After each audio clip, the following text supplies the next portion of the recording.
Alright, so me and Jared got a cool video planned today. What are we going to do, Jared? He's going to drive my car, and then I'll be driving the Ecoboost around to see what our opinion is over the cars. We're going to switch it up, drive each other's cars, tell you what we think about them, dislike, if there are any dislikes, just tell you the main differences and which one you should buy, what's best for you. Hope you like. Alright, so we got Jared in the driver's seat of the Ecoboost now. We're going down some back roads and a few straights so he can test it out a little bit and just see how it feels. Well, the first thing I'll have to do is get my seat up. Jared's a little bit shorter than me. Safety first. And the steering wheel.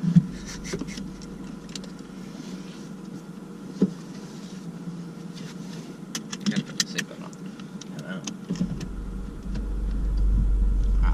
Here we go. Well, first of all, I can already say that the steering is so much lighter. Oh my god. That's like, what, 200 and almost 50 pounds lighter on the front end? Yeah, like that's crazy how it feels right now.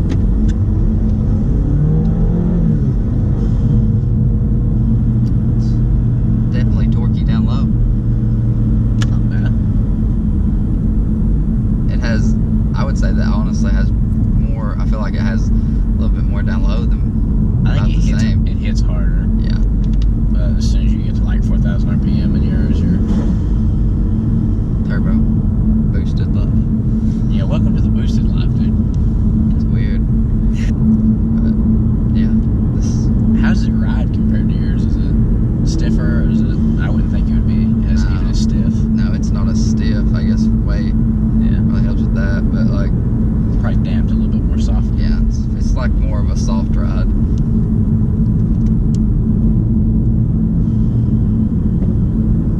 Brakes aren't as big of a difference as I would have expected. Yeah, I only have 2 piston brakes in my car versus the base GTs like Jared's have 4 piston brakes from Ecoboost, so giant truck. Mustangs can turn now, so we were good. RS, we're okay. No crowds anywhere near.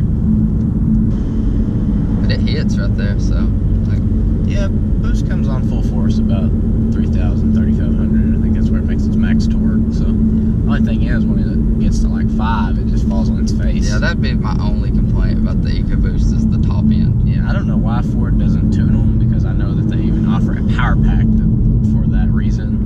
So we're hoping like when the 18s come out that they kind of fix that a little bit. But as far as just everyday driving around, Can't beat it. I mean, it's For the money. what is it, 6,000 to 7,000 less than a GT? Which That's I mean, a base GT. a crate 5.0 is about 7,000, so you kind of get what you pay for. I like the blow-off valve.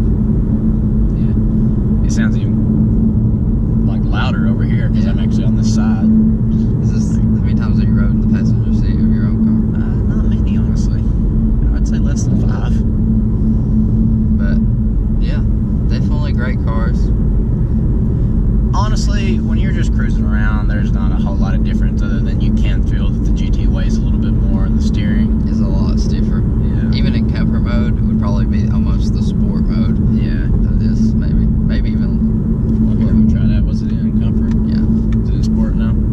yeah. I'd say it's probably about like normal. That's normal. Yeah. So you also had 20-inch wheels though, so that might make a little bit of a difference. But I Like the would wheel say spacers, you think that affects it any? maybe a little. Yeah, Jared's also got wheel spacers. Not comfort. But How's it? Was it like not like having like a lot of sound, other than just a little whoosh every now and then, a little bit more Yeah. peaceful? I feel like you wouldn't annoy as many people. Definitely better for everyday driving. I feel like I'm more stealthy in this. Yeah, I was gonna say like you can be kind of more low key. You can kind of be a passerby in this. Like people still look at this car, but like Jared's extremely loud, triple yellow Mustang attracts a lot more attention than me. So he kind of has to be a little bit more careful. Also, I would say something about this is like you can drive this, let's say, more spiritedly, more often. Oh yeah. Because it's not as scary.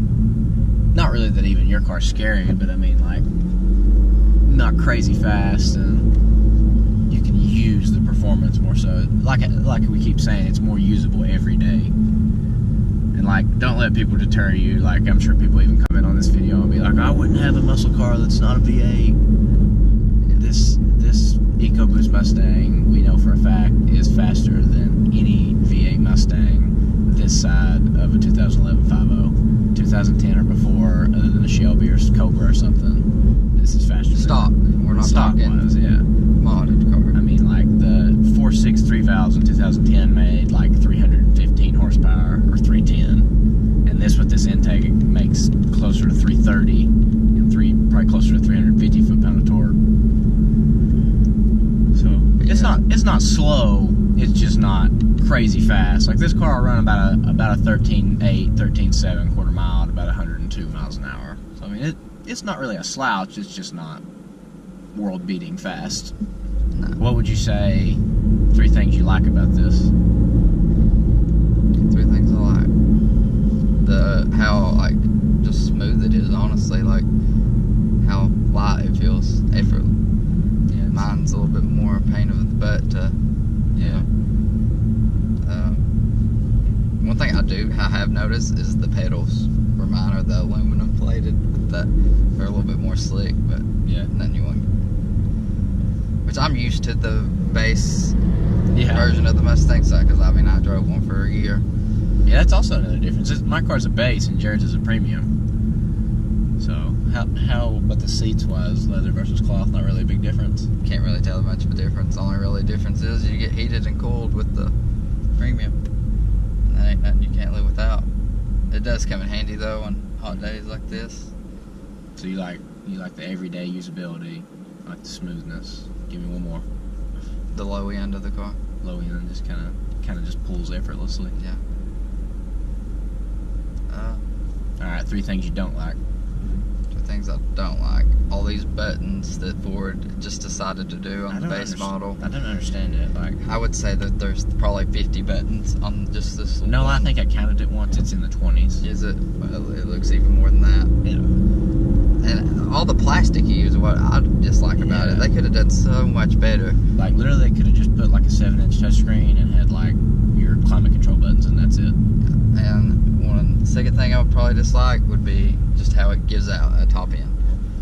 Yeah, you can even hear it. Like if you get on it, once it gets past about 5,500 RPM, it sounds like it's struggling for air.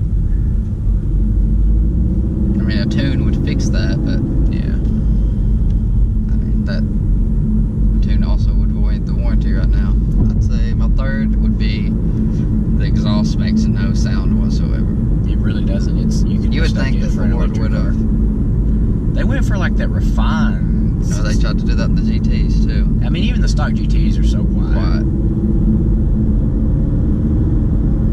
But other than that, you can't go wrong with it. Alright, sorry our GoPro died, but finishing thoughts, Jared, on your drive in the EcoBoost. If you want a performance car to drive every day for the value that you get out of this, you can't go wrong with it. But if you want to be, there's some people that won't drive it unless it's a V8. That's understandable too, but if you want to be that guy, by all means be that guy. Start it up. Oh, memory seats. Oh, I better stop that. Right. Jared's steering wheel is like cutting my kneecaps off, so just situated. So first things first, Jared's car is extremely loud. I just started it up, and it makes my car sound like a weed eater. So it sounds good though. So.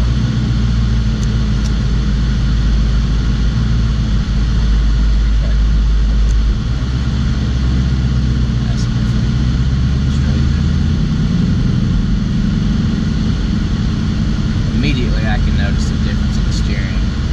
Jared's steering is a lot stiffer. it's in camera mode now. Really? Unless it needs work.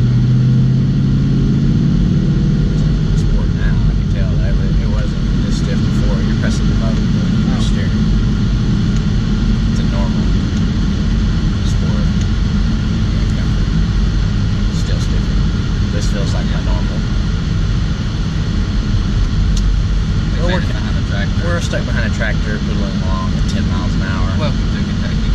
Yeah.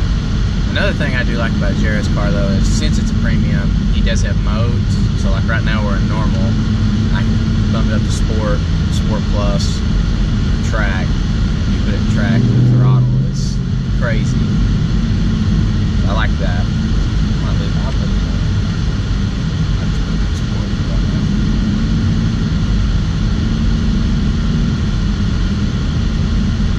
Yeah, but like low down, there's not really a whole lot in it, is there? See that? You all get to hear it.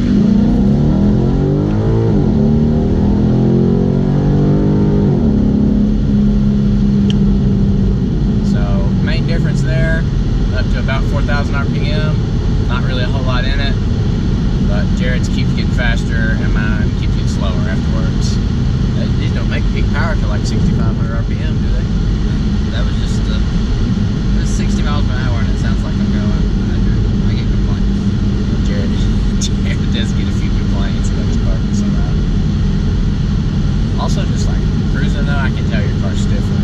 Like going over the bumps.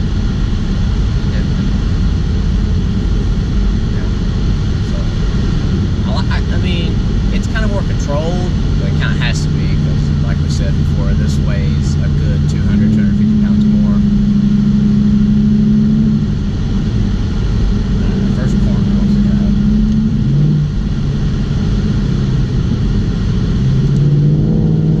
Yeah, this pushes a little bit more to the outside.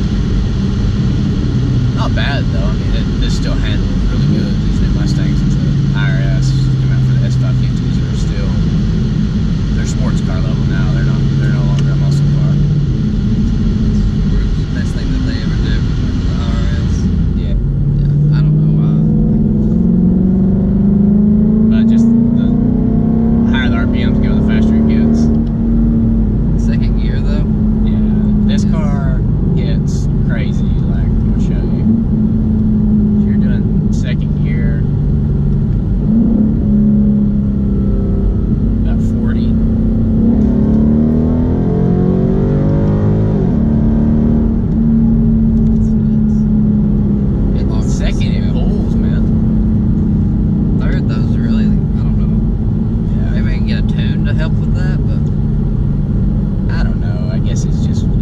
All of its power up top. Yeah. Not all, I mean, it's still a torquey big American V8, but I mean. Alright, so three biggest differences: sound, top end power, and the handling. You wouldn't think it them being the same car, but they actually handle a lot different. I would say three things I like the most are the sound, the top end, probably the brakes, honestly. The brakes in this car, I forgot to mention, like I said before, these are 4 pistons versus 2 pistons. I know this weighs a couple 100 pounds more, but just repeated stops, these never fade. I mean, just, damn, that's nowhere near the bottom of the pedal. I mean, that's just a tap. 3 things I don't like. The steering is honestly a little too stiff for comfort mode. If it's going to be comfort mode, especially with these new generations of electric steering, I feel like it should be Which I think comfortable. the wheel spacers affected that a little bit. I noticed it was a... Really? Yeah. I do like the way the wheel spacers give it the more kind of point and squirt, though. Yeah.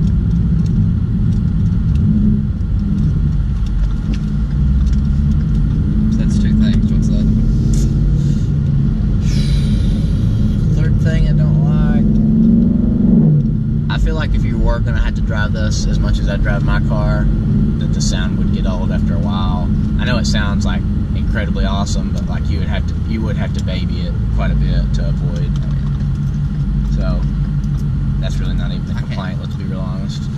So the GoPro died on us again. We're having to hurry this up real quick, so we're just going to go ahead and end this little ride, and we'll probably get back to you at Zach's when we charge it up, you know, get back there. So did you enjoy your ride? I did. I enjoyed mine too. So pretty different cars actually, you wouldn't think, but they are actually quite a bit different. Both have a lot of upsides and a couple downsides, but I wouldn't mind driving either, would you? No, I'll take either. But we'll get back to you here in a few, so see you later.